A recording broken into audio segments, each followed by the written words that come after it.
Alright, just to be clear, okay? Everybody here knows how to read, right? If your answer is yes, perfect! If your answer is no, what do you mean no? How are you using YouTube then?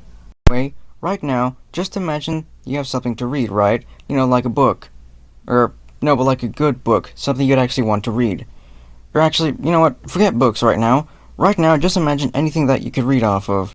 Alright, so when you read, I want to ask you a question. Have you ever thought about the words you're actually reading? Yes, like the actual words themselves. Like, have you ever looked at a word and then just wondered why it was spelled the way it is?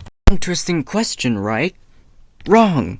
Because if you do think about this for like 5 seconds, you're gonna realize that some words in English just make absolutely no sense when you actually read them. Like seriously, sometimes I don't understand how a word can be spelled a certain way, but you read it completely differently. And that's what we're gonna talk about today. Alright, so let's start off with something that actually makes sense. Let's say we have a simple word like bit, and we want to change it into another word. All we have to do is add an E, and we get bite. See? We just made a new word, and it works because the E gives the I a brand new sound. Alright, makes sense? Let's move on. Alright, now let's use a word like hit. All we have to do is add our trusty E, and we get height. Now that's how you spell height, my friends. What? That's wrong. How do you spell height then? What? How can that be how you spell height? It's got a G in it. That's gonna mess up the whole word. That spells hiked. Hiked. Could somebody please explain this to me?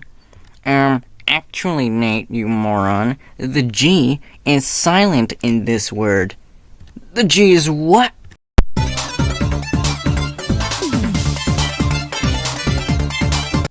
What?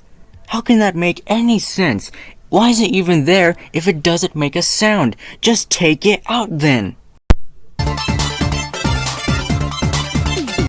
Alright, so forget about height. Let's try another word, like sit. Alright, so we add our E, and we should get cite, you know, like I'm gonna cite this from a paragraph. What? Come on, what now? Well, you see, Nate, your cite is missing a C. How can my cite be missing a C? That spells kite. That's not what I want to say at all. Actually, the C makes an S sound. What? How does that make sense? That's not even what I want to say. That's like if I went up to a dog and said, "Hey dog, you're a cat now." And it actually just turned into a cat. Does this happen in real life? No. No, of course not. Because that's ridiculous and makes no sense. And neither does this. Anyway, enough of that. Now let's play a little game. That you, the viewer, can participate in. Alright, here's how it's gonna work. I'm gonna show you a word that has multiple meanings, but I'm not gonna say it.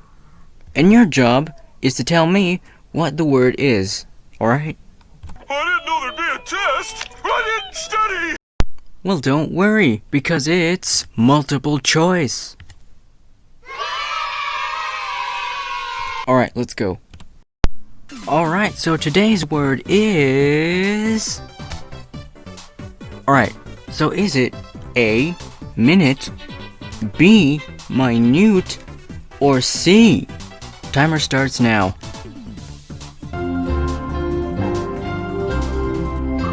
Alright, time's up, I'm bored.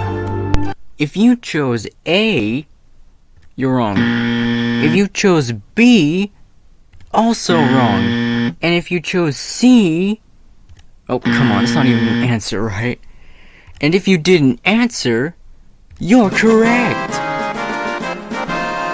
And I'm gonna tell you why. You see, this question is actually kind of impossible, because I only gave you the word.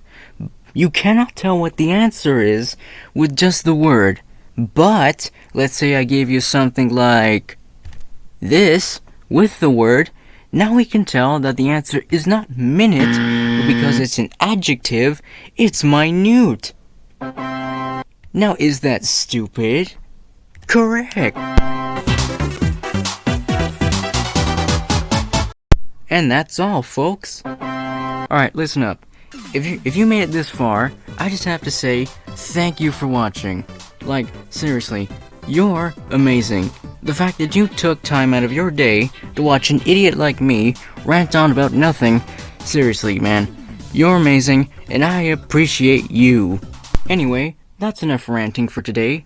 Now it's about time I get back to my Bible reading. So, be cool with Jesus, I guess. See ya!